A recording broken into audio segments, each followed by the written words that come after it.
moi, l'appel, pour moi, mon appel, c'est comme un don, une faveur de Dieu. Alors, je pense à deux temps précis où j'ai vraiment éprouvé cette délicatesse de Dieu, cette délicatesse de Jésus. La première fois, c'était en vivant le baptême dans le Saint-Esprit, en répondant à cette question, est-ce que tu veux donner ta vie à Jésus? Et là, j'ai senti qu'en disant ce petit oui, il y avait quelque chose qui remplissait mon cœur de paix, tout ce qui pouvait être appréhension du regard de l'autre, angoisse, quelque chose qui a été balayé, et une paix, une confiance, un sens à ma vie. Et là, je crois que ça a été pour moi le temps d'un premier appel où vraiment j'ai senti que c'était cet amour absolu auquel j'étais appelée, qui était déjà au fond de moi. Un deuxième temps très important, c'était pendant une retraite, justement en cherchant, mais Seigneur, qu'est-ce que tu veux pour moi? J'écrivais une lettre à Dieu et j'ai senti que Dieu m'invitait à le reconnaître comme un père et que c'était vraiment quelque chose qui rejoignait ce désir d'un amour absolu, que mon désir aussi c'était de suivre le Christ de plus près. Et pour ça, eh bien, ça allait vraiment dans le sens de cet amour sans limite, de me donner tout ce que j'étais, mon corps, mon âme, ma mémoire, mon intelligence. Et puis, vraiment une joie à consentir à ce qui répondait à ce qui était déjà là en moi. Et en même temps, j'ai demandé une autre faveur, c'était de pouvoir répondre à cet appel, à la joie du don de cet appel, mais en regardant à Marie, qui elle a été une servante, une femme qui a su suivre Jésus avec tout son élan, avec son amour de femme, de mère, quelque chose qui rejoignait en moi un esprit, un désir vraiment de me donner de cette manière-là, enseigné par Marie. C'est à l'âge de 11 ans que j'ai entendu pour la première fois l'appel à être prêtre. J'avais dans mon cœur cette parole du Seigneur, « Tu seras mon prêtre », un peu comme une promesse. Sur le moment, je l'ai accueillie avec joie pendant quelques années. Et puis, je pense qu'elle était une réponse à la prière que nous vivions en famille, qui se terminait toujours de cette manière-là. « Seigneur, envoyez des ouvriers, des ouvrières à votre moisson, et faites qu'il y en ait parmi nous. » Longtemps après, en relisant, je me suis rendu compte que le Seigneur avait répondu à cette prière. Et puis en grandissant avec l'adolescence, la jeunesse, eh bien, j'ai mis de côté cet appel.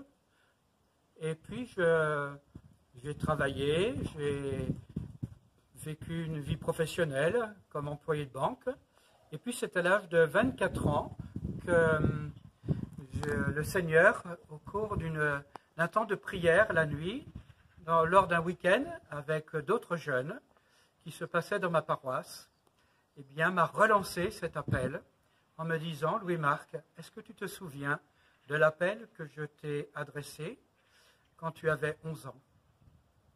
Et ça a été pour moi une vraie rencontre du Seigneur et une grande joie de pouvoir dire au Seigneur « Eh bien oui, petit à petit, j'ai mis quand même 2 ans à dire oui au Seigneur, parce qu'on ne lâche pas un travail, une vie professionnelle comme cela, d'un seul coup. Pourquoi moi? Je me suis souvent posé cette question. 50 ans après, je n'ai pas la réponse. C'est le choix de Dieu. C'est le choix libre, c'est l'initiative de Dieu. Mais en tout cas, presque 50 ans après, je lui rends grâce et je ne regrette pas d'avoir dit oui. Alors que j'avais 19 ans, j'ai rencontré Jésus et il a profondément changé ma vie. Il m'a donné la joie de découvrir son amour et de la partager autour de moi. Et cette rencontre qui a été fulgurante, qui s'est jouée en quelques secondes et qui a bouleversé toute ma vie, j'étais tellement reconnaissant du Seigneur que je voulais lui rembourser. Je voulais lui rendre l'appareil, rembourser à Dieu ce qu'il m'a donné. Alors je me suis dit, il faut que je sois prêtre. À cette époque, je considérais cela comme la meilleure et la seule manière avec laquelle je pouvais rembourser la dette que j'avais vis-à-vis de Dieu. Et j'ai cheminé avec cette question pendant quelques années. Jusqu'en 2008, plus récemment, j'étais dans un train, jeudi saint, entre Tours et Angers. Et là, je vois dans le carré de siège à côté de moi une maman avec sa petite fille, des Antilles visiblement. La petite fille très agitée, la mère très fatiguée, la petite fille demandant à sa maman des gestes de tendresse incessants, la mère épuisée, et à chacune des sollicitations de sa fille, elle répondait par le plus beau sourire du monde. Et là, j'ai découvert ce que c'était que la véritable radicalité. Il y avait une radicalité de l'amour profonde et radicale dans cette femme, cette mère de famille, et ce n'était pas la même, mais ce n'était pas moins intensif que la radicalité d'être prêtre. Et ce jour-là, j'ai découvert que ma prière vis-à-vis de Dieu, c'était de dire, mais voilà Seigneur, je sais maintenant que répondre à ton appel comme père de famille et époux, c'est profondément radical. Je sais que répondre dans un appel à la vie religieuse et au sacerdoce, c'est tout aussi radical, différemment mais tout aussi radical. Seigneur, que veux-tu pour moi? Quelle radicalité veux-tu que je t'offre?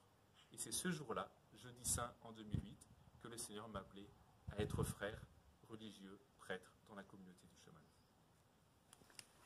Psaume 126. Si le Seigneur ne bâtit la maison, les bâtisseurs travaillent en vain. Si le Seigneur ne garde la ville, c'est en vain que veillent les gardes. En vain tu devances le jour, tu retardes le moment de ton repos. Tu manges un pain de douleur, Dieu comble son bien-aimé quand il dort. Des fils, voilà ce que donne le Seigneur.